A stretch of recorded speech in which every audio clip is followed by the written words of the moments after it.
Bien, bueno, vamos a arrancar con la segunda parte de la clase, que por la longitud de los temas la separamos en dos, ¿no? El otro día vimos lo que era el diseño, uno de los métodos, sí, el que usamos en la cañería para el dimensionamiento de las cañerías, y después vimos todos los dispositivos, todos los que vemos en la asignatura, ¿no? Para controlar el flujo de refrigerante en una instalación. Bien, como vimos que es una tarea muy importante, porque por un lado va a cuidar al compresor de que no le llegue líquido, digamos, y tampoco va a dejar de lado la utilización de la mayor cantidad de área que pueda en el evaporador. Bien, eso es justamente lo que hace un dispositivo de control de refrigerante. Trata de usar la mayor área que pueda del evaporador sin poner el riesgo que le llegue líquido al compresor y que se dañe, digamos. Y hoy lo que vamos a ver son algunos otros dispositivos, como pueden ser tipos de válvulas, bien, filtros, tanques, que ya estuvimos conversando en clases anteriores, separadores de succión, el recibidor de líquido y el separador de aceite. Ahora vamos a ver un poco más de la teoría atrás de los dispositivos, digamos. Bien, para eso vamos a arrancar de donde dejamos el otro día. Y un elemento que es importante, que lo habíamos mencionado, si no recuerdo mal, en máquinas térmicas, es la válvula KBP. Bien, es un dispositivo muy utilizado, que acá a la derecha tienen una imagen, eh, que regula la presión de evaporación. Bien, ¿cuándo se utiliza? Quiero poner el esquema. Se utiliza cuando una instalación tiene varios evaporadores con una unidad de compresión o con una con un tándem de compresores, ¿sí? Con un grupo de compresores, y nos interesa que los evaporadores tengan distintas temperaturas de evaporación, ¿sí? Por ejemplo, no sé, un supermercado, el cual va a tener una cámara de conservación de productos congelados, por ejemplo, que ronda esta temperatura, ¿bien? Y otra cámara de conservación de alimentos, ¿sí? Que tiene una temperatura que es positiva.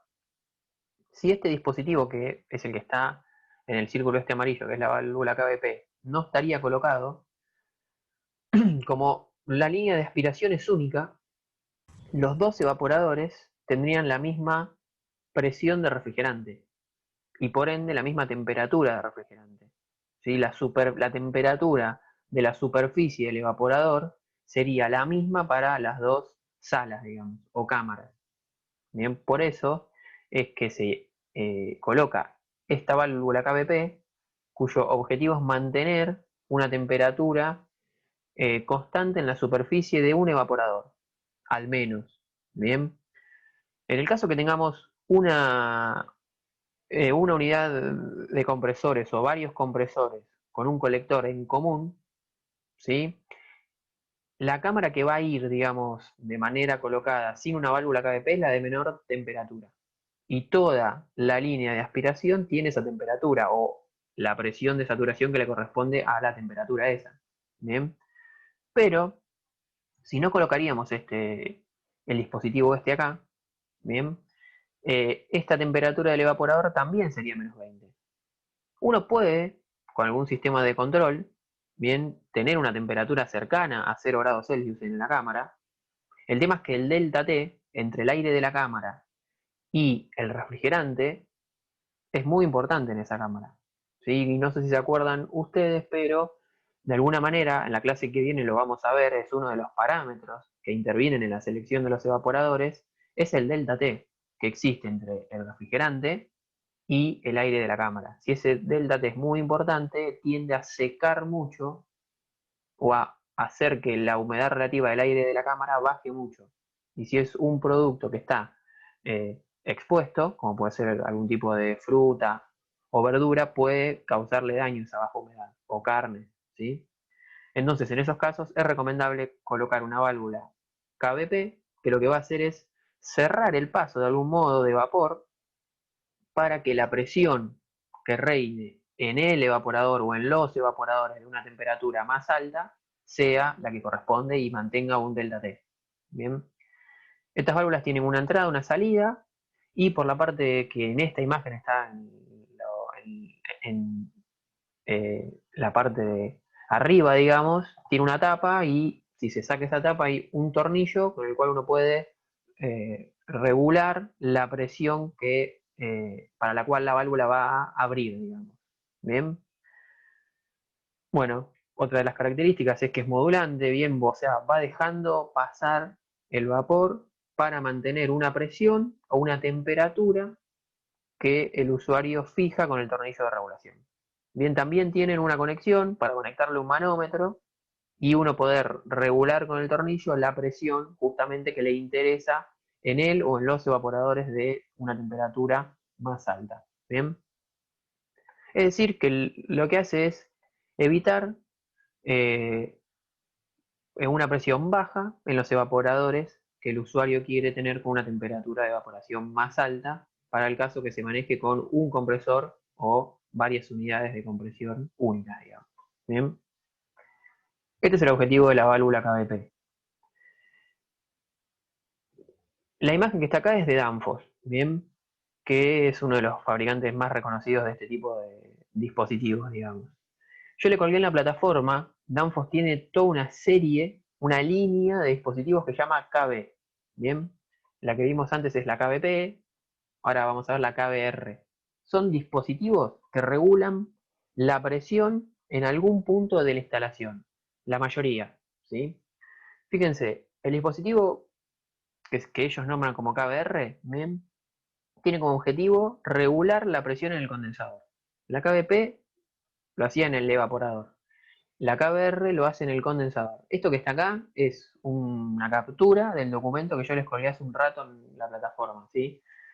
Fíjense dónde va colocada la válvula KBR, ¿sí? Va colocada a la salida del condensador, ¿sí? Danfoss dice que es muy útil en condensadores que utilizan aire, digamos, como medio condensante, y lo que va a hacer es mantener la presión de condensación por encima de un mínimo, ¿sí? Si en algunos casos, en los cuales, por ejemplo, la carga frigorífica del sistema es muy baja y o hace frío, digamos, esta presión de condensación, como vimos hace unas clases con Eduardo, si bien lo que queremos es que sea lo más baja posible, en algunos casos operativamente no está bueno que sea tan baja, ¿sí? Porque puede ser que justamente no garantice la circulación del refrigerante por la instalación, la circulación del refrigerante a través del elemento de expansión y las velocidades mínimas que tiene que tener el refrigerante en los freones para garantizar el retorno de aceite del sistema.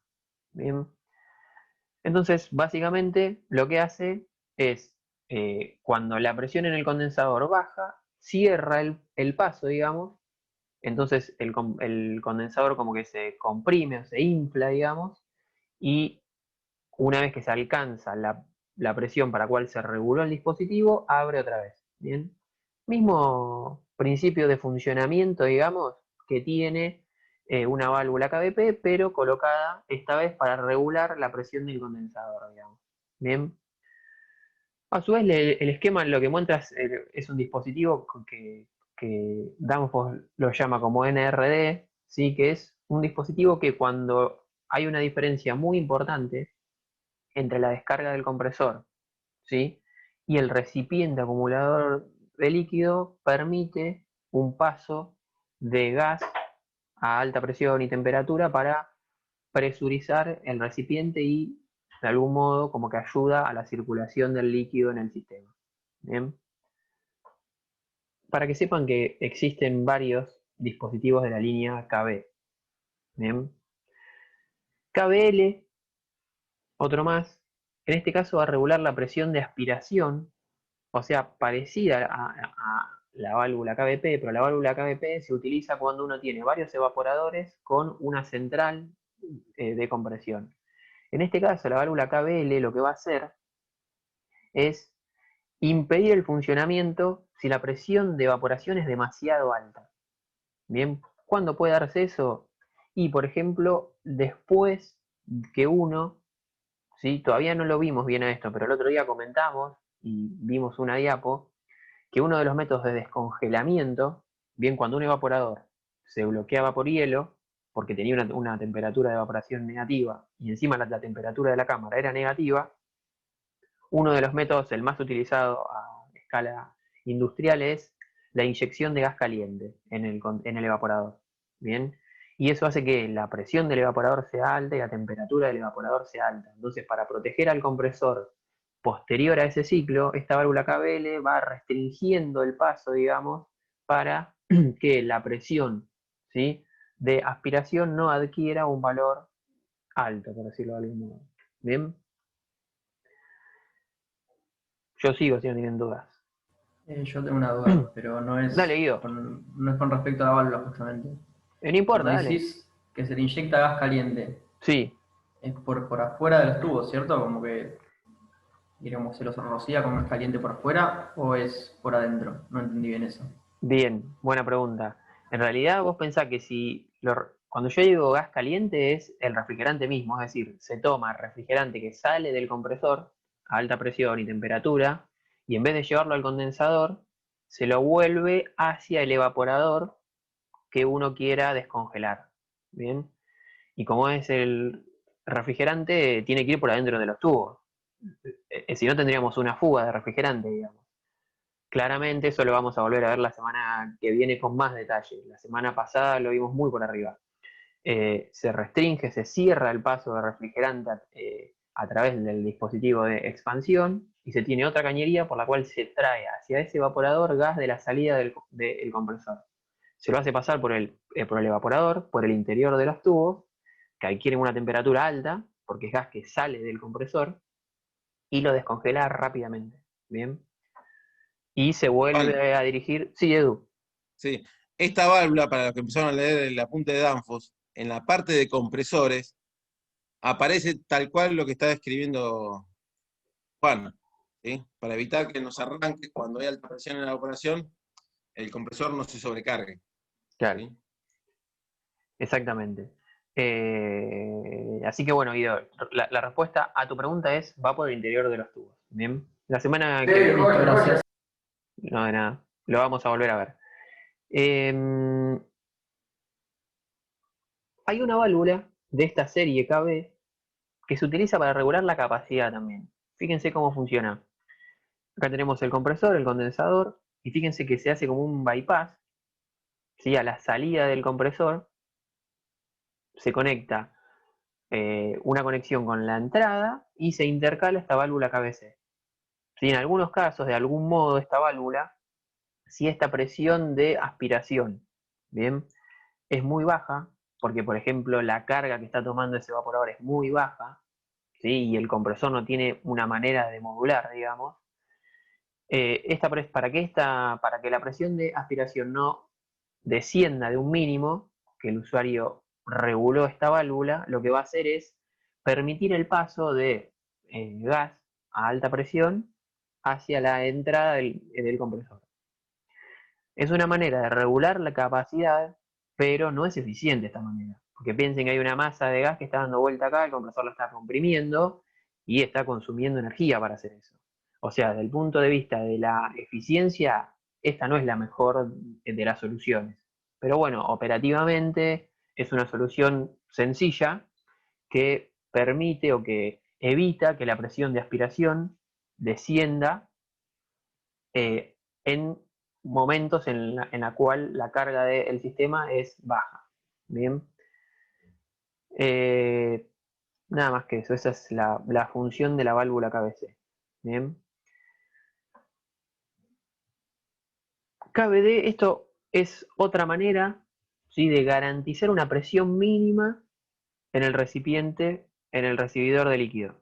Bien. Si por algún motivo la presión con la cual llega el refrigerante al recipiente este no es la suficiente, no es la suficiente para que, y otra vez, para que el refrigerante circule por la instalación, circule a través del elemento de expansión con las velocidades que corresponde, el dispositivo este KBD, bien, va a abrir cuando la presión en el recipiente baja.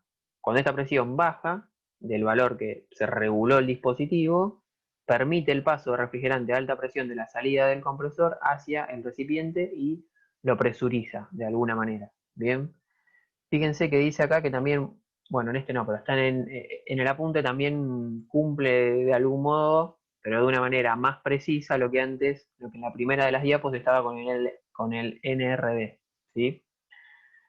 Pero es muy simple, fíjense, la última de las oraciones es como que resume todo. Se abre esta válvula KBD al disminuir la presión en el recipiente del valor que se reguló el dispositivo. Son todos iguales, ¿sí? Como la primera de las fotos que vimos en la de la válvula KBP. Tienen un tornillo, ¿sí? Que permite que esta válvula se abre cuando se adquiere un determinado valor de presión en la descarga, digamos. Bien. Y bueno, acá tenemos una imagen en la cual, ¿sí? De algún modo, esta instalación se dotó, si se quisiera, de los dispositivos que estuvimos comentando hasta acá. Bien, fíjense que acá traigo lo que está en el mismo apunte ese, que hay un cuadro resumen, ¿sí? Que fíjense que, por ejemplo, la válvula KBP va a la salida del evaporador para regular la presión de evaporación. Sí que era muy útil cuando en una instalación había varios evaporadores comandados por un único compresor o una central de compresión. ¿Sí? Esta válvula lo que hacía era diferenciar la presión de evaporación en cada uno de los evaporadores para mantener una temperatura constante en la superficie de los mismos y distintas. ¿Bien? Después tenemos, bueno, fíjense que está la KBR que está acá, que regula la presión del condensador para que no caiga de un mínimo. KBL lo mismo, KBL restringía, ¿sí? O era el regulador de la presión de aspiración, ¿sí? KBC era, en este caso no está, pero recuerdan que era un bypass entre la entrada y la salida del compresor para de algún modo regular la capacidad. Y bueno, después tenemos el regulador de la presión del recipiente, que podía ser el NRD o la válvula KBD. Bien. Esta es digamos, toda la serie KB de Danfoss, que pueden consultarla tanto en el documento técnico que les cargamos, ¿sí? En la plataforma, como yo les subí otro, mucho más resumido, son 10 carillas creo, que habla específicamente de esta serie y se lo subí en la unidad misma que está esta diapositiva, digamos. ¿Bien? Esto para que vean que no es como les comentamos siempre. Vamos a ver hoy la finalidad de la clase de hoy. Si se quiere, es que una instalación de refrigeración comercial grande o industrial tiene varios dispositivos más, además de los intercambiadores de calor, evaporador y condensador, el compresor y el elemento de expansión. Bien, esa es la idea de estas dos clases, digamos. Bien, vamos a seguir un poquito más. Electroválvulas. Ahora vamos a ver un dispositivo, sí, que ya posiblemente lo hayan visto en otra asignatura, ¿no? Que son válvulas accionadas por una bobina eléctrica, ¿sí? Solenoides también se las conoce, y básicamente son, como dice Edu, son canillas, ¿sí? Que se comandan por una corriente eléctrica, digamos. ¿Bien? ¿Qué van a hacer en este caso? O no.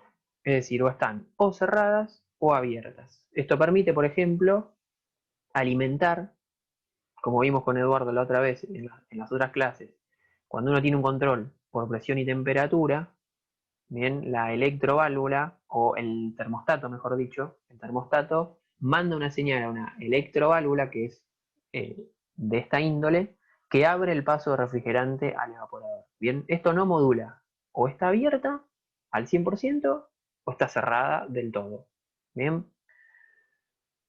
Eh, Pueden ser de accionamiento directo, cuando la bobina acciona un vástago, ¿sí? Que conmuta la posición de la válvula, digamos, o indirecto, ¿sí?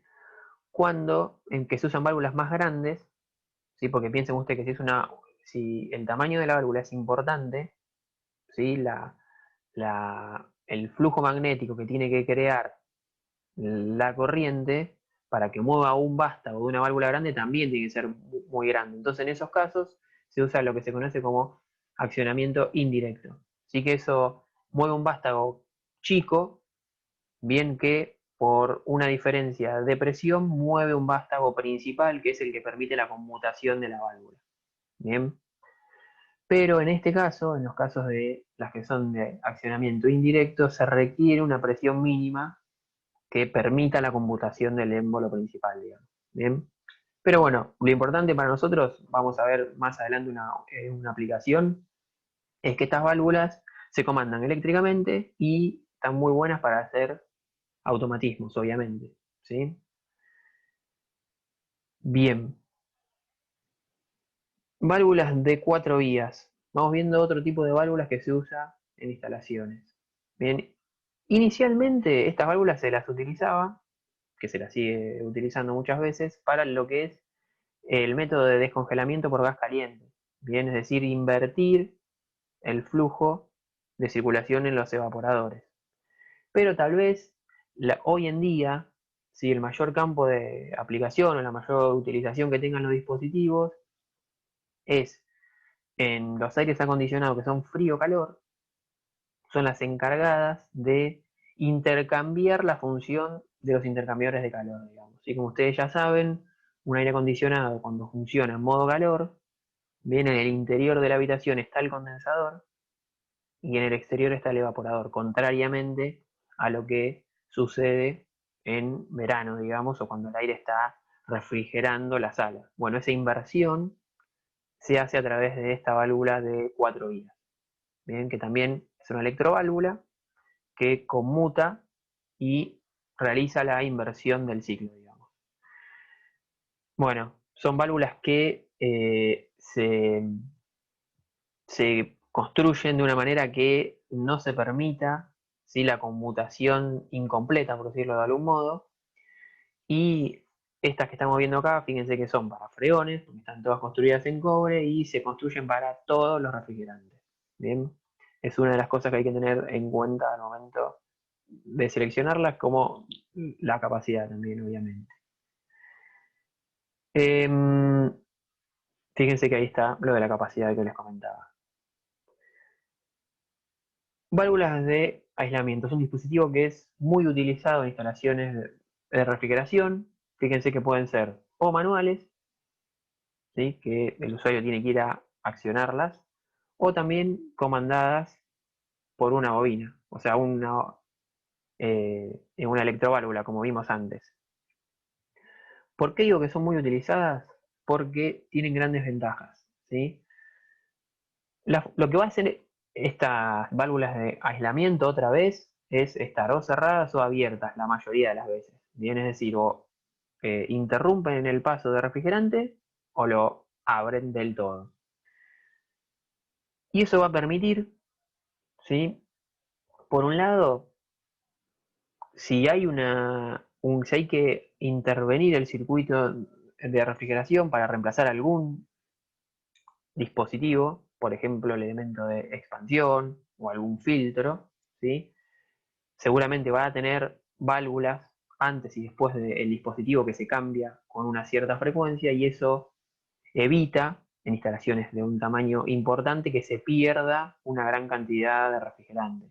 Bien, en heladeras, por ejemplo, esto no existe. Si se perderá, si hay que abrir el sistema, todo el refrigerante que tenga su heladera, pero la verdad que es muy poco. Bien, pero en instalaciones grandes, por un lado, como vimos, algunos refrigerantes pueden ser contaminantes, entonces no está bueno que se pierdan, y por otro lado tiene un gran costo, ¿sí?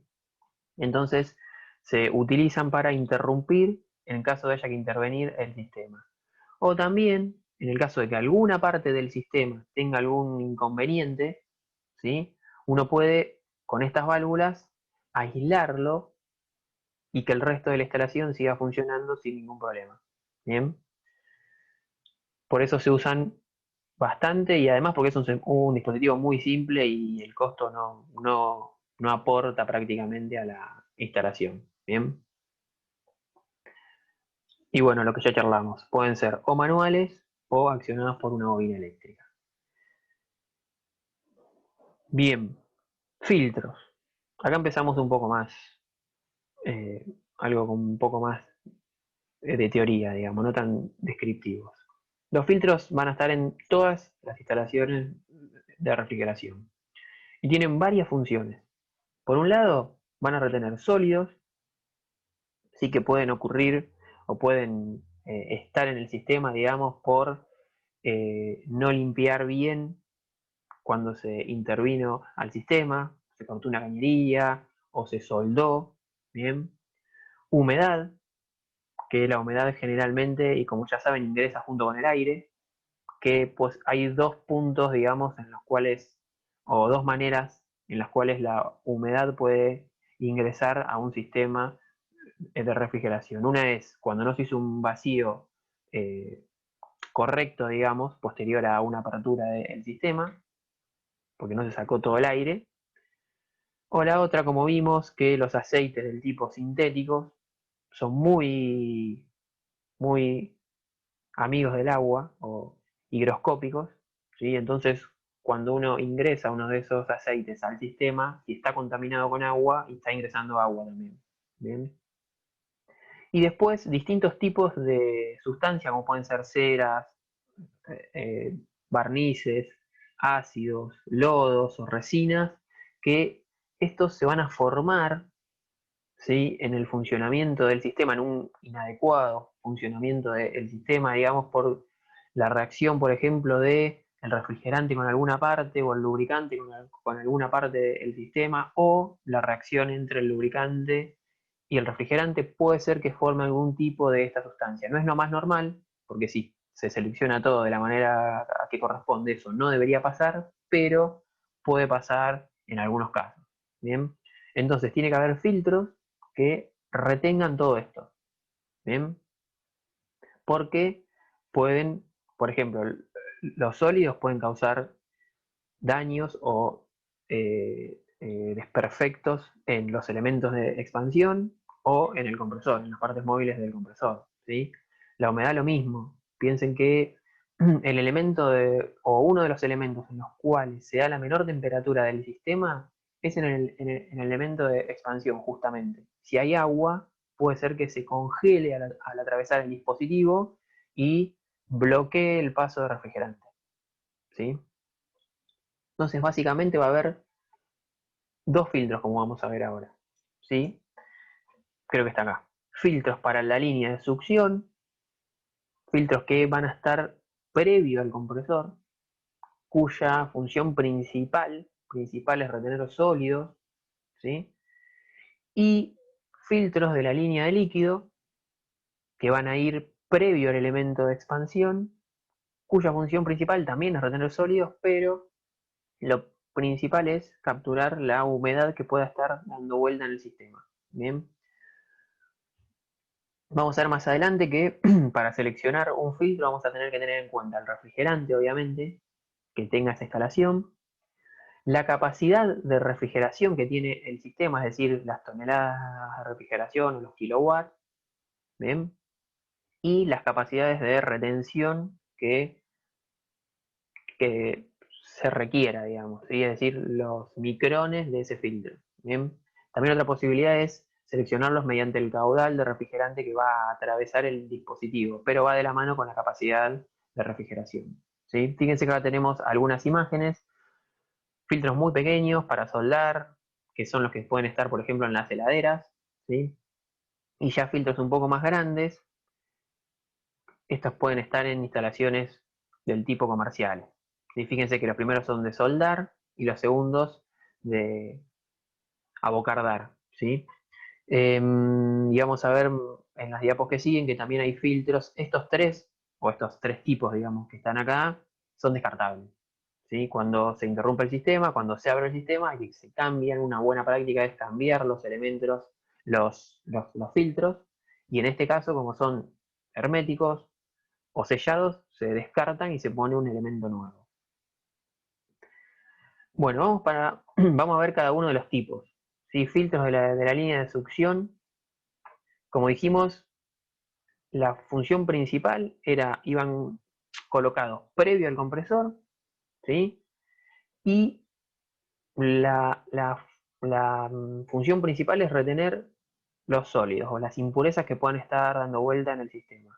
Y también algunos ácidos que se formen, porque eso los ácidos pueden atacar el bobinado del motor, ¿sí? Pueden ser del tipo cerrado, como vimos antes, que está acá en el centro, digamos, o herméticos, o ser filtros que tengan en el interior un elemento que se reemplace, ¿sí? Se saca esta tapa que es bridada o con estos bulones y se puede reemplazar el interior. Cuando la instalación es grande, esto está muy bueno, ¿sí? A ver si hablo más. ¿Cuál puede ser el elemento filtrante? Puede ir desde una malla metálica, ¿sí? Papel o algún elemento como el molecular Sievers que lo que hace es capturar, ¿sí? El agua que pueda estar en el sistema. ¿Sí? Es también similar a el silica gel, ¿sí? Pero bueno, estos filtros, como dijimos, van colocados previo a los compresores, justamente en la línea de succión. Y el filtro que es bastante importante en las instalaciones también es el de la línea de líquido, ¿sí? Como dijimos, la función principal de este filtro es capturar el agua que pueda estar en el sistema, ¿sí? Por eso, el agua, como dijimos hoy, puede traer algún inconveniente en los elementos de expansión, ¿sí? O en cualquier tipo de válvulas que pueda haber en el sistema, porque es una restricción al paso de refrigerante, digamos. Y eso puede hacer que el agua se solidifique en ese punto. ¿Por qué? Quiero ver si está acá. Sí, esto quería hablar. Se colocan en la línea de líquido el filtro deshidratador, también que se llama, porque en esta parte del sistema, como recuerdan de la clase pasada, es una de las líneas en las cuales, por dos razones. Una es porque la velocidad en esta parte del sistema es la más baja, ¿sí? Entonces el tiempo que el refrigerante está en el interior de estos filtros es mayor y ayuda a capturar el agua del sistema. Y por otro lado, porque como está líquido, el refrigerante, ¿sí? Es más fácil de filtrar. ¿Bien? El desecante, que es el elemento que está en el interior de los filtros, funciona mejor cuando el refrigerante está en estado líquido. ¿Bien? Y básicamente el elemento desecante o filtrante, si quieren, puede estar de dos maneras en el interior de este filtro. Puede estar suelto, como ven en la parte de abajo, que pueden ser esferas del material desecante que van a absorber el agua, y eso está generalmente compactado, ¿sí? Por una presión que hace un resorte, y obviamente entre el resorte y este material suelto puede haber o lana de vidrio como está acá o algo metálico, ¿sí? Que permita compactar a este desecante suelto.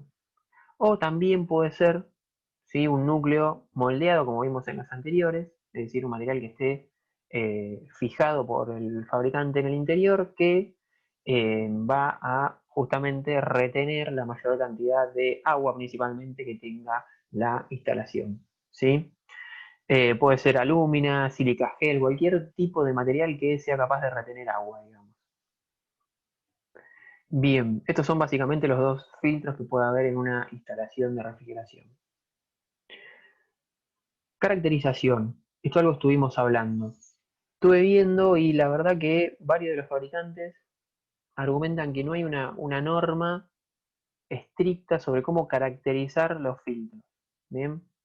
Sí, existen estas dos, la 710 del ARI o la 63 de ASHRAE, que varios de los fabricantes se basan en esa norma para caracterizar estas tres cosas de los filtros. ¿Sí? La capacidad de retención de agua, eso está normalizado.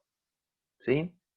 La capacidad de flujo que tiene un filtro, Es decir, hay una norma que dice que la capacidad de flujo de un filtro es aquella que establece una caída de presión de tal valor. Entonces el fabricante coloca el filtro en un banco de prueba, le aumenta el caudal hasta que se alcance la caída de presión que establece esta norma. Entonces todos los filtros que estén caracterizados por estas normas tienen la misma capacidad de flujo, porque el lío que había acá era que básicamente al no existir norma, los fabricantes los probaban bajo su conveniencia, entonces era un lío, ¿sí?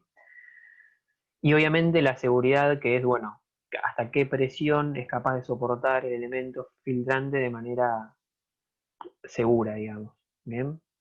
Pero en la actualidad hay otras características que no están normalizadas y los fabricantes las prueban como les parece, ¿bien?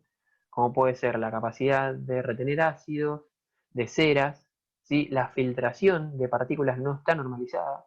El fabricante dice este filtro filtra partículas hasta tal diámetro, ¿sí? Y bueno, la capacidad del sistema, es decir, justamente va de la mano un poco con la capacidad de flujo. Estos son, de algún modo, algunos grises que tienen la caracterización de los filtros en la actualidad. Y acá, por ejemplo, fíjense que traje una imagen, un filtro deshidratador, este se puede abrir, digamos, y reemplazar el elemento filtrante de su interior. Algo muy importante es tener en cuenta el sentido de circulación en los filtros, ¿no? Fíjense que siempre está esquematizado por el fabricante. Fíjense que les va a decir la capacidad, que en este caso es de 13 toneladas de refrigeración, el refrigerante para el cual está construido el elemento filtrante, que en este caso es R22 o R407, y bueno, da el diámetro de la conexión y el tipo de conexión, que en este caso es para soldar, ¿sí? También lo que argumentan los fabricantes es que ellos, la norma no establece, digamos, este tipo de conexiones. Y algo muy común desde el punto de vista de los usuarios es seleccionar los filtros por el diámetro de la cañería. Si por ejemplo uno quiere colocar un elemento filtrante en la línea de líquido, se fija el diámetro de esa línea y busca en el catálogo de los fabricantes un filtro que tenga ese diámetro. Bueno, eso dice lo que recomiendan los que fabrican filtros es que no se haga eso, que se evite hacer eso. Que justamente el parámetro más importante para seleccionar es la capacidad de refrigeración. Uno tiene que ver la capacidad que tiene su sistema, cuánta energía está removiendo a través del evaporador y en función de eso seleccionar el filtro. Los fabricantes seleccionan este diámetro de conexión en función de lo que a ellos les parece para esa capacidad, pero no siempre va de la mano. Bien. Bueno, vamos a seguir un poco más. Creo que hasta acá Juan, llegamos con... Sí, no sé quién habló. Lautaro. yo Lauti. Sí, ¿cómo andas, ¿Cómo Lauti? andas? Perdón, buenas tardes. Todo bien, vos. Bien.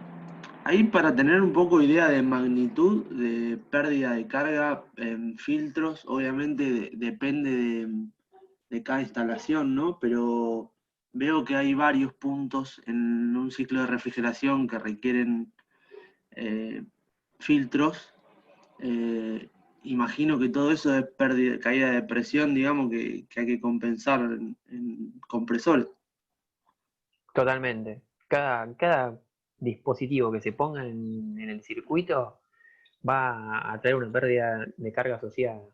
Fíjate que eso está normalizado en este caso y va de la mano con la capacidad de flujo. Es decir, el fabricante que construyó este y que te dijo, este es para 13 toneladas de refrigeración, si está eh, construido bajo estas normas, está establecida la caída de presión para esta capacidad, digamos. Es decir, él lo ensayó, ¿sí? Y esta capacidad que va de la mano con un caudal de refrigerante, cuando ese caudal de refrigerante atraviesa este filtro, se da la caída de presión que establece esta norma.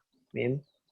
Y bueno, como vos dijiste, a ver, es una contra, pero es un elemento que tiene que estar en la instalación, digamos. Y ¿Puedo claramente, complementar algo, Juan?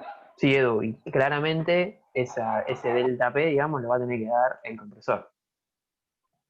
Lautaro, y al resto, ¿no? En cuanto a caída de presión, recuerden que hay dos ubicaciones típicas en filtro, una en la línea de líquido y otra en la succión. Ese fenómeno de caída de presión hay que controlarlo, hay que medirlo, ¿sí? O tenerlo en cuenta en la succión del compresor, ¿sí? Porque fíjense en que los filtros, el estado del refrigerante, en los dos tipos de filtros que yo voy a colocar es muy distinto. Uno está manejando refrigerante líquido y otro lo está haciendo como vapor sobrecalentado, ¿sí? Entonces, en la línea de líquido, como la densidad del fluido es mayor, por lo general no introduce gran caída de presión. Y si tiene algún tipo de caída de presión, recuerden que a continuación de ese filtro está el elemento de expansión, que es el que introduce el resto de la caída de presión, ¿sí?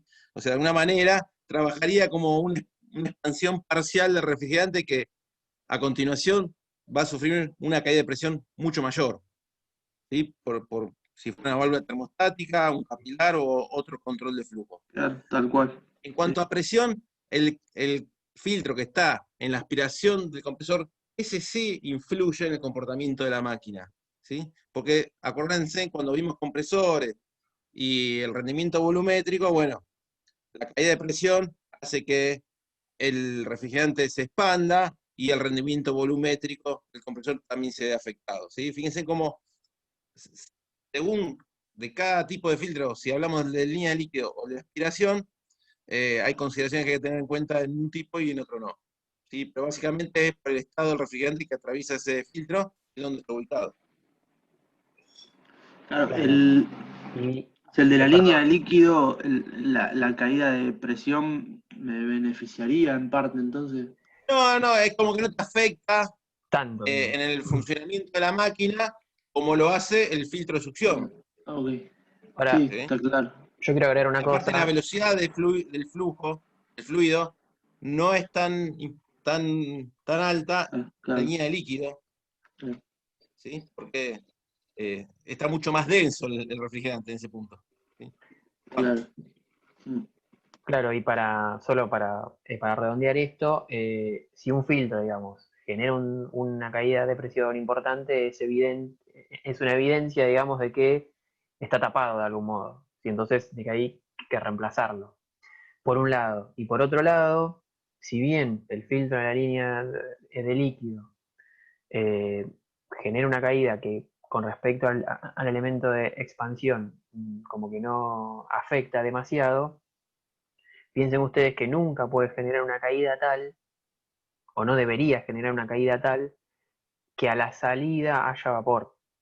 Si todos los elementos de expansión, las válvulas de las que vimos el otro día, eh, están diseñadas para que le llegue líquido. ¿Sí? Si le llega vapor, el funcionamiento no va a ser como corresponde. ¿Bien? Nada más que eso es importante, recuérdenlo. Toda la caída de presión que tiene el refrigerante en la línea de líquido, antes del elemento de expansión, no debe hacer que el refrigerante se evapore. Por eso es importante subenfriarlo a la salida del condensador, para que ninguna pérdida de carga hasta el elemento de expansión genere la vaporización. ¿Sí?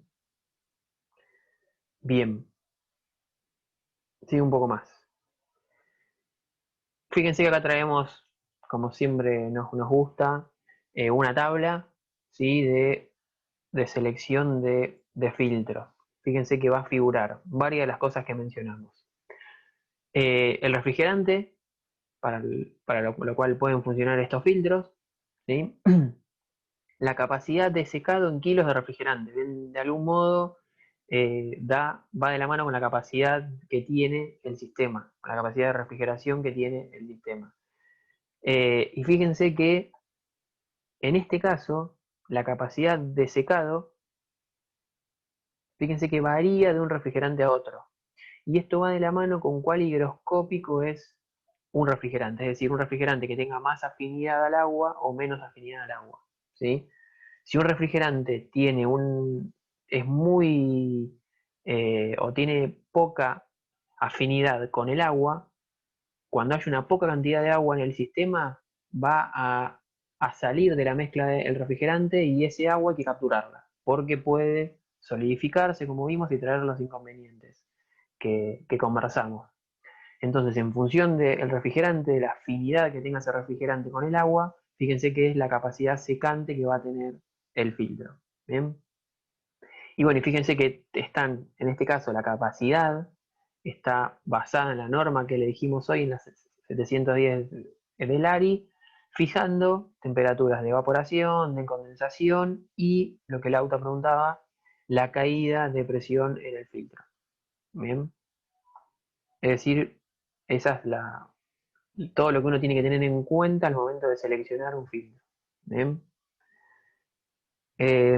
Bueno, fíjense esto, que dice la cantidad de núcleos. Muchas veces, si una instalación es muy grande, puede ser que un filtro único no dé para filtrar toda la capacidad que tiene el sistema. Entonces se colocan filtros en paralelo para aumentar la capacidad. ¿Bien? Bueno, vamos a seguir un poco más. Vamos a dispositivos que estuvimos conversando en algunas clases. Este principalmente lo vimos con Edu en la clase de compresores, que son importantes y en algunas instalaciones se hace relevante que estén colocadas. Bien. Separador de aceite. Como ustedes vieron, el lubricante, como ya estuvimos conversando desde la clase 1, en el sistema va a existir un lubricante que va a estar principalmente en el compresor. Idealmente va a estar solamente en las partes móviles, que es en el compresor. ¿Bien? Pero eso no ocurre y siempre parte del refrigerante se escapa del compresor, y en sistemas que son pequeños o con freones se diseñan de tal manera que la velocidad de circulación del refrigerante es tal que en algún momento se calcula que va a dar la vuelta al sistema, digamos, y llegue al compresor de vuelta. ¿Bien? Pero en otros casos eso no está bueno. El lubricante trae varios inconvenientes, es decir, va a servir solamente en el compresor y, si quieren, en algunos elementos, en algunas válvulas, ¿sí? Para lubricarlas. Pero ahora en el resto de los dispositivos del sistema va a traer inconvenientes. En el condensador o en el evaporador va a formar una película, ¿sí?, entre el refrigerante y el tubo, digamos, y eso va a hacer una resistencia térmica, entonces no está bueno. Y en los evaporadores peor, porque como es el punto que menor temperatura tiene en el sistema, el lubricante puede ser que quede atrapado en el dispositivo, en el evaporador. Bien, entonces en algunos casos, como vamos a ver ahora, es recomendable colocar un separador de aceite, que es un dispositivo que va a tratar de que el aceite no escape más allá del compresor, ¿sí? Es decir, va a ir colocado en la descarga del compresor. Fíjense que lo que tenemos acá abajo es el compresor. En la descarga del compresor se intercala este separador de aceite, ¿sí? Y luego de ahí escapa el refrigerante, en teoría, hacia el condensador. ¿Cuál es su principio de funcionamiento? Se basa en que el lubricante, es decir, el refrigerante acá va a estar en estado de vapor sobrecalentado. Bien, el lubricante va a estar líquido, pequeñas gotas de lubricante líquido, a alta temperatura pero líquido. Entonces lo que va a hacer acá el dispositivo es crear una turbulencia que, por gravedad o por fuerza centrífugas, logre, o por choque, ¿sí?, logre separar el lubricante del refrigerante. El lubricante va a quedar en el interior del separador y el refrigerante sigue camino por la instalación. ¿Cómo hace eso? Y bueno, fíjense que el diámetro de la cañería es relativamente chico con el diámetro del separador de aceite. Entonces, a la salida del compresor, el lubricante junto con el refrigerante tiene una alta velocidad. Cuando llegan acá, reduce su velocidad. Eso permite que el lubricante pueda condensar y, a su vez, si se lo hace, impactar contra algo. Y luego, cuando sale, como la sección vuelve a ser chica, el refrigerante adquiere una alta velocidad otra vez, ¿sí? El lubricante se va a ir acumulando en el interior del recipiente, ¿sí? Y bueno, puede tener un flotador, por ejemplo, que en algún momento, ¿sí? Por una corriente de descarga del compresor, barra el lubricante que quedó almacenado y lo retorne al cárter del compresor, ¿sí? Puede ser también, puede ser que tengan en el interior algún imán para si hay alguna partícula que se escapó del compresor que sea metálica, que contenida acá y no se escape hacia el resto del sistema. Bien. ¿Cómo se selecciona un separador de aceite? Muchas veces se lo selecciona en función de la potencia del compresor y eso no está tan adecuado, digamos, ¿sí? Porque un mismo compresor o de una misma potencia puede girar a distintas RPM y mover un caudal de refrigerante eh, diferente para cada caso. Entonces los fabricantes de separadores de aceite recomiendan que se seleccionen en función del desplazamiento volumétrico que tiene el compresor. Bien, a ver si queda algo más. ¿Y cuándo es recomendable utilizar un separador de aceite? En estas ocasiones. Cuando se tenga un único compresor que sea del tipo hermético, porque en estos casos la cantidad de lubricante que se tiene en el sistema es poca, entonces no está bueno que se escape mucho de la unidad de compresión. Cuando en la instalación se cuente con condensadores que están alejados del compresor, ¿sí? Como vamos a ver más adelante en la clase que viene, los condensadores muchas veces están en los techos, ¿sí? Y que tenga una cañería ascendente, eso hace que pueda ser, como vimos la clase pasada con lo de cañerías, el delta P que sufre el refrigerante al ascender, ¿sí? Que haga que la velocidad del mismo baje y no garantice la circulación del aceite, ¿sí? Como vimos con Eduardo en la clase de compresores, cuando uno tiene compresores montados en paralelo es muy importante. Ahí hay varios inconvenientes con lo que es mantener el nivel de aceite en cada uno de los cárteres de los compresores. Entonces ahí tiene que quedar el lubricante en la sala de compresores, digamos, en las unidades de compresión. Y en sistemas en los cuales se utilicen múltiples etapas, esto va de la mano con temperaturas de evaporación muy bajas. ¿Sí? Cuando la temperatura de evaporación del sistema son bajas, eh, la viscosidad del aceite aumenta y se torna complicado retirarlo de los evaporadores. Entonces, en este caso también está bueno que escape de los elementos de compresión la menor cantidad de lubricante que se pueda. Bien. En estos casos es recomendable colocar un separador de aceite en el sistema. Bien. Bueno, sigo, si no hay dudas. O si nadie quiere agregar algo. Fíjense que acá están caracterización, en este caso marca Danfoss. Fíjense que dan distintos tipos de conexión, de abocardar o para soldar. Se seleccionan, en este caso el fabricante lo hace en función de la capacidad de la instalación en kilowatt y el refrigerante.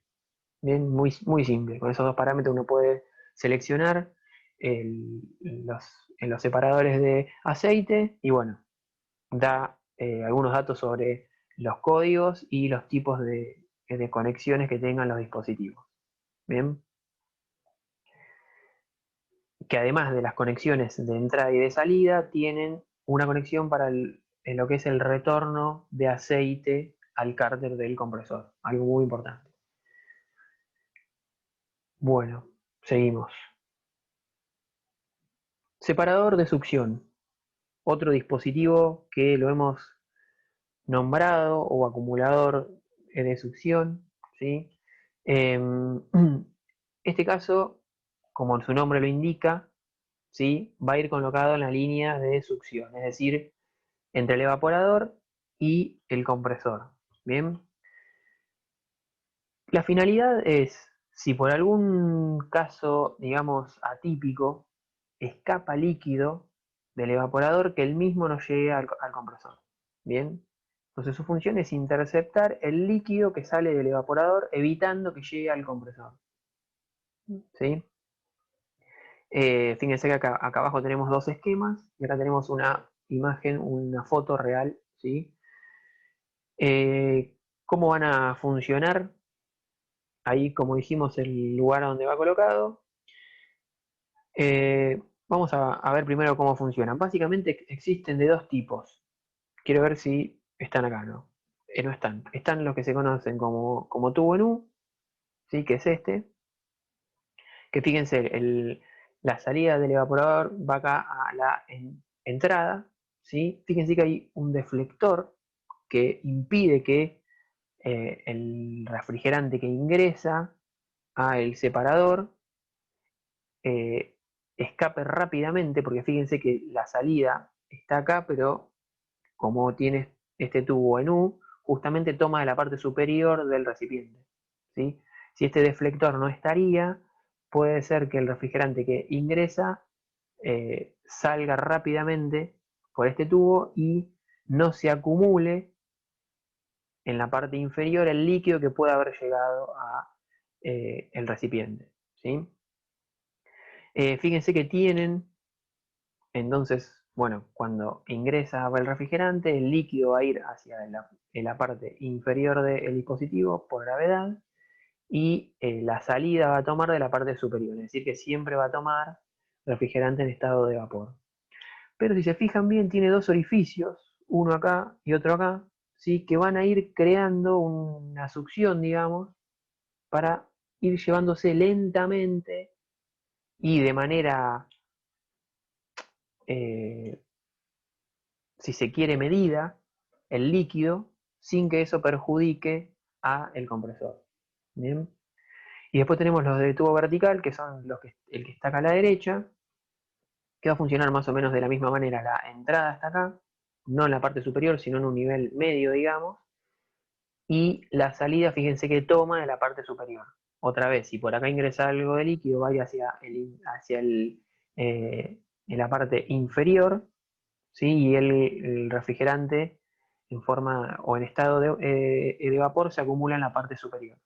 Y también va a tener dos orificios a través de los cuales de a poco se va a ir sacando el líquido que quede en el interior del separador. ¿Bien? Que acá, fíjense que está este ítem que dice que debe estar equipado, dice con alguna fuente de calor, en algunos casos, si en algunos casos puede ser que se coloque, por ejemplo, una resistencia eléctrica, como vamos a ver ahora, que evapore el refrigerante líquido que está acá, pero hay que tener cuidado ahí. Sí, más que nada, por ejemplo, en los freones, que los cuales, y muchas veces, como vimos con Edu, eh, refrigeran el bobinado del motor. Entonces, si uno acá calienta este líquido y lo saca a una temperatura alta, ahí se compromete la refrigeración de los bobinados del motor. ¿Bien? Pero si no, con estos orificios se puede hacer que el refrigerante líquido retorne sin inconveniente al compresor. Bien. También tiene que retornar, tiene que garantizar, ¿sí?, el retorno de aceite. Por eso la construcción de los dispositivos esta no es tan simple, porque tiene que haber una cierta turbulencia para que garantice que el lubricante no se va a acumular en el interior del dispositivo. Por esa turbulencia tiene que ser controlada, porque si no el líquido se iría del dispositivo. Bien, entonces tiene que tener cierto cuidado en el diseño de los mismos. Selección, bueno, acá hay que ponerse un poco práctico, digamos, ¿no? La teoría dice que el separador de succión, que en el cual uno puede confiar en el 100% de los casos, es aquel que tenga la capacidad de retener todo el refrigerante que está en el sistema. Eso en la práctica no se hace y por lo general se colocan o se seleccionan cuando son capaces de retener al menos el 50% del refrigerante que circula en el sistema. Los fabricantes de separadores dicen que bajo esa condición no debería llegar líquido al compresor. Bien. Y bueno, todos están normalizados y para el Lauta que hoy preguntaba, fíjense que se fabrican o se piensan con una caída de presión de 0,5 Fahrenheit o 0,28 grados Celsius. Todos se construyen, ahí está, no me salía, con esa caída de presión. Bien, y bueno, fíjense que en esta parte, como contaba Edu, acá, como esto va a estar previo al compresor, no está bueno que infiera en un gran delta P en el sistema. Y fíjense que en este caso, el sistema cuenta con una resistencia eléctrica, en este caso se puede ver acá arrollada, y acá está en la parte inferior, que garantiza o que ayuda a la evaporación del refrigerante líquido que pueda quedar acumulado en el separador. ¿Bien? Bueno, esto, como vimos, es otra de las características que se busca en los separadores de succión, que garanticen el retorno de refrigerante líquido. No queda demasiado más. Si no hay dudas con este, vamos a lo que es el recibidor de líquido. Un elemento muy importante en los sistemas o en las instalaciones de refrigeración. ¿Sí? Se coloca siempre en unidades o en sistemas que cuenten con válvula de expansión termostática, como vimos el otro día. Cuando uno coloca una válvula de expansión termostática o dispositivos que puedan modular el flujo de refrigerante que circula en el sistema para adaptarlo a la capacidad que tiene momento a momento o que requiere momento a momento el sistema, muchas veces esa no es la capacidad nominal, sino que es inferior, y entonces no está circulando por el sistema todo el refrigerante que tiene. Entonces el refrigerante que no está circulando tiene que quedar acumulado en algún lado. Es algo lógico, ¿sí? Bueno, queda acumulado en el recibidor de líquido, que es un tanque básicamente, ¿sí? En el cual se va a acumular, como dije, el refrigerante que no esté siendo utilizado por el sistema en ese momento. Lo que dice la diapositiva, bueno, creí que lo iba a decir, pero va colocado a la salida del evaporador. Es decir, el refrigerante que sale del evaporador ingresa al recibidor de líquido, que es por esta cañería en este caso, ¿sí? Va a ir acumulándose líquido. Si por acá llega algo de vapor, queda otra vez en la parte superior. Y la salida, fíjense que tiene un pescador, digamos, que toma el líquido. Bien, si hay algo de vapor, no lo va a tomar. Por ende, una de las funciones importantes que tiene este dispositivo es justamente alimentar de forma ininterrumpida al elemento de expansión con refrigerante en estado líquido. Que, como dije hoy, como dijimos el otro día, es la condición para la cual se diseñan los elementos de expansión. Bien, para que les ingrese líquido. Y tiene otra función más, que como dijimos hoy, si uno tiene que abrir el sistema, digamos, para reemplazar algún elemento, por ejemplo la válvula de expansión, que es algo que en algunas ocasiones puede fallar y haya que reemplazarla, o algún filtro, seccionando el sistema con válvulas como vimos hoy, uno puede bombear, dejando el compresor encendido, todo el refrigerante a este acumulador o a este recipiente. Entonces, todo el refrigerante del sistema queda en el interior de este recipiente, se cierran las válvulas de entrada y de salida, o la parte del sistema que uno quiera seccionar, se abre el sistema y no se pierde prácticamente nada de refrigerante. ¿Sí? Uno reemplaza el elemento o repara el elemento que haga falta, sella el sistema, verifica la estanqueidad, se hace vacío para sacar todo el aire que quedó en esa parte que se abrió del sistema, y luego que se hace todo eso, que se está seguro que la estanqueidad es la correcta y que no hay aire, se abre otra vez el sistema y el refrigerante que estaba en el interior de este recipiente ocupa otra vez toda la instalación. Y en la mayoría de los casos no hace falta agregar nada de refrigerante. ¿Bien?